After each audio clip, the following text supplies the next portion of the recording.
Salut les entrepreneurs, je m'appelle Aurel Newell, j'ai 24 ans, je suis le founder et CEO de TheScaleSystem.com, notre portfolio de scaling spécialisé en offres high ticket. Aujourd'hui, on va aborder très brièvement, en moins de 10 minutes, dans ce concentré de valeur, ce que c'est que les paid ads.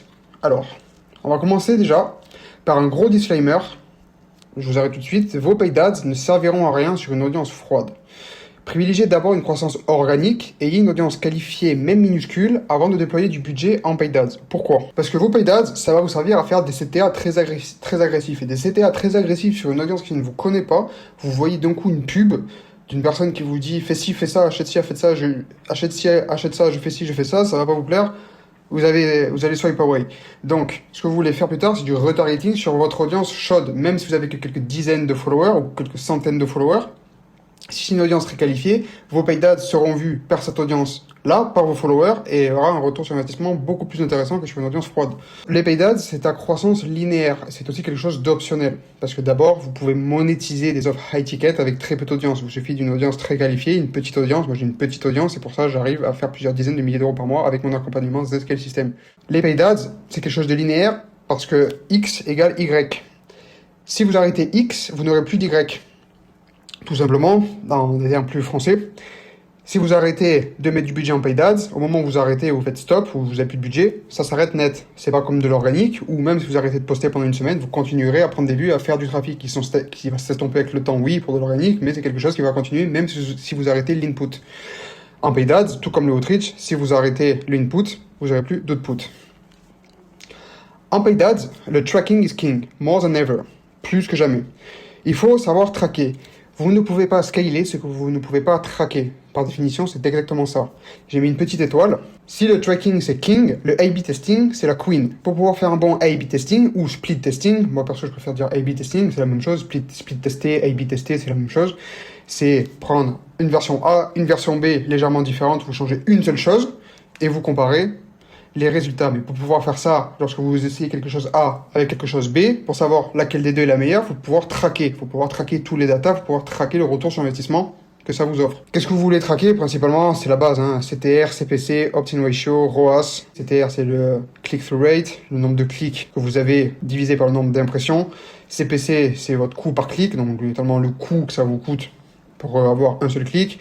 Opt-in Ratio, c'est le nombre de personnes qui vous donnent leurs coordonnées en opt-in, mail, numéro de téléphone, ROAS, Return on Ad Spend, le retour sur ce que vous dépensez en ads. Les ads, principalement, ça va être constitué d'un lead magnet. Forcément, une ad, pour que ça fonctionne, il faut donner de la valeur gratuitement. Une ad, très peu, ça renvoie vers quelque chose de payant. Vous voulez donner un lead magnet. En faisant du retargeting sur vos followers, comme je vous ai dit, dans votre lead magnet, vous voulez donner la valeur gratuitement, comme un school gratuit par exemple. Au moment d'arriver par exemple sur ce school théorique, ou ce que vous décidez comme donner comme valeur gratuite, comme lead magnet, avant de leur donner ce qu'ils veulent, vous prenez leur information. Ça s'appelle une page d'opt-in. Sur l'opt-in, vous voulez récolter le mail et le numéro de téléphone. Petit retour en arrière sur l'ads, avant que je m'échappe. Libre à vous de split tester, mais évitez les CTA abrupts et agressifs sur votre contenu organique, sur vos concentrés de valeur, sur vos shorts. Évitez de faire des CTA très agressifs, du style cette vidéo elle coupe, d'un coup je me retrouve dans un environnement qui n'a rien à voir avec cette vidéo, on sort du miro, prenez un call avec moi en description, machin, pas tant que fin. Non, ça va niquer votre watch time, vous ne voulez pas ça. Gardez les paid ads pour faire des CTA agressifs dans votre contenu organique, que ce soit YouTube ou Shorts, ou Post, LinkedIn, peu importe, vous pouvez faire un CTA, mais il faut que ça soit bien intégré à votre poste. Il faut que ça soit smooth. Il ne faut pas que ça soit agressif. Personne n'aime se faire déranger. Donc, sur l'opt-in, vous voulez récolter le mail et le numéro de téléphone. Pour l'email, tout simplement, vous voulez faire des séquences mail. Des séquences mail, ça va être 95% votre newsletter. De temps en temps, vous pouvez faire des call to action mail où il y a zéro valeur. C'est juste fais ci, fais ça, des call to action.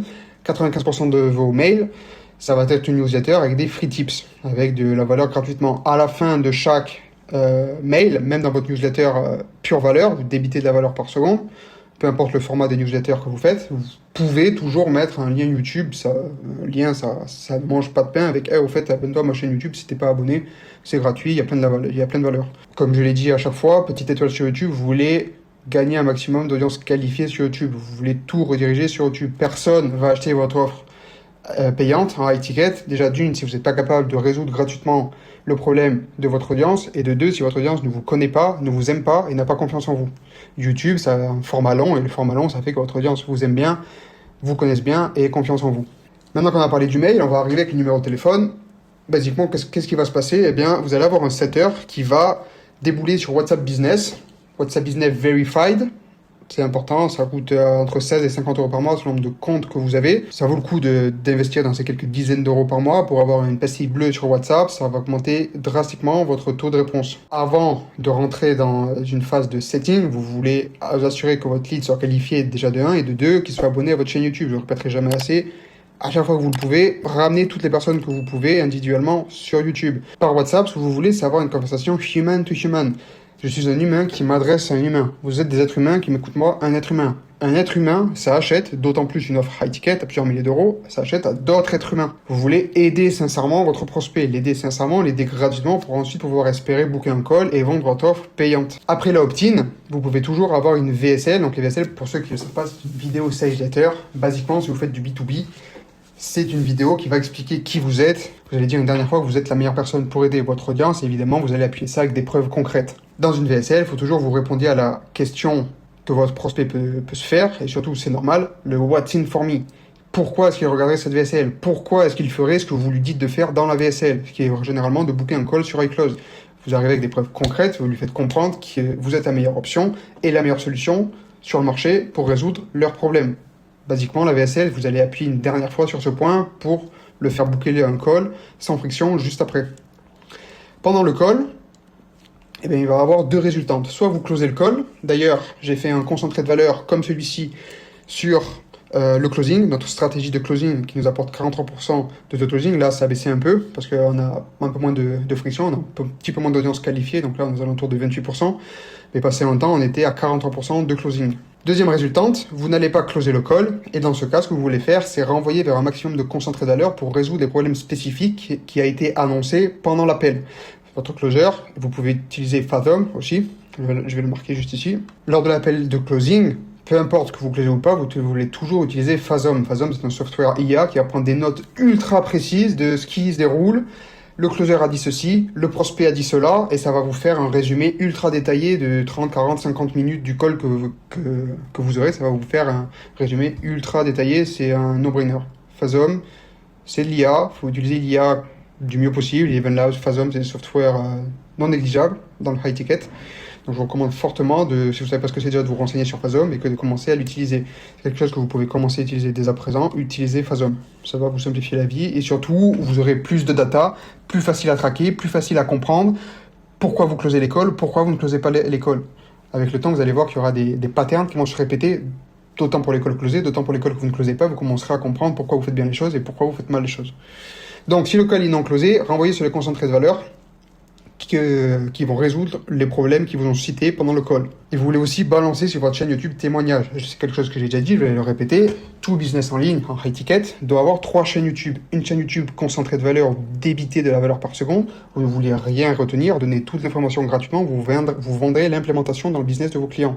Donnez tout gratuitement, tout ce qui vous fait chier de le donner, vous le donnez gratuitement sur YouTube. Vous faites des concentrés de valeur spécifiques sur chaque chose importante, les tenants et aboutissants de votre monde, d'accord, de votre niche. Deuxième chaîne YouTube, ça va être une chaîne YouTube témoignage, tout simplement pour faire des case studies et montrer à vos clients, regardez un peu comme les gens parlent de moi, enfin les gens, comment mes clients parlent de moi. Ça va dans le futur, si vous laissez le temps au temps, faire un effet de levier considérable. Surtout si vous commencez à balancer 5, 10, 15, 20 interviews de 20, 30, 40 minutes, vos futurs clients vont regarder ça et vont être beaucoup plus confiants avec le fait de vouloir prendre un appel avec vous et le fait que vous êtes la bonne personne pour les aider. Troisième chaîne YouTube, ça va être une chaîne YouTube un peu plus relax, ça va être une chaîne YouTube podcast. Évidemment, un podcast qui va rester dans votre niche, ne me faites pas des podcasts bullshit, je le répète. Et voilà. Donc, une fois ces deux choses faites, vous voulez rebalancer sur un CTA, reconversation avec un nouveau setter. Idéalement, ce que vous voulez faire, c'est le faire rebooker un nouveau call et rebelote. Soit pour le deuxième call que vous ferez avec ce lead-là, vous le closez. Si vous ne le closez pas, vous recommencez le cycle, vous lui renvoyez plus de concentré de valeur, plus de témoignages, et vous essayez de résoudre les objections qui vous ont été données pendant le call, post-call. Dernière petite chose, et ce sera tout pour moi, tout setter ou closer est payé à la performance only. Nous, chez thescalesystem.com, nos closers, on les paye entre 2 et 3%, et nos closers entre 10 et 15%. C'est des chiffres très standards. Je ne vous recommande pas de payer plus que ça, sauf si c'est un élément absolument incroyable et qui vous fait un retour sur investissement de dingue, vous pouvez toujours ajuster. Mais la norme, pour des A-players, vous voulez toujours avoir entre 2 et 3% vos setters, 10 et 15% vos closers. Tout A-player, setter ou closer, n'aura aucun problème à accepter de travailler à la commission only, à la performance only. D'abord, ce qu'il va faire, c'est qu'il va analyser votre offre d'emploi, il va analyser votre business, il va savoir, ok, j'arrive dans un écosystème où je suis capable de faire du fric, j'accepte de travailler à la commission. Cette proposition est complètement pétée, je ne travaille pas avec ces gens-là. C'est ce qui va se passer avec des A-players. C'est tout pour moi. Ciao.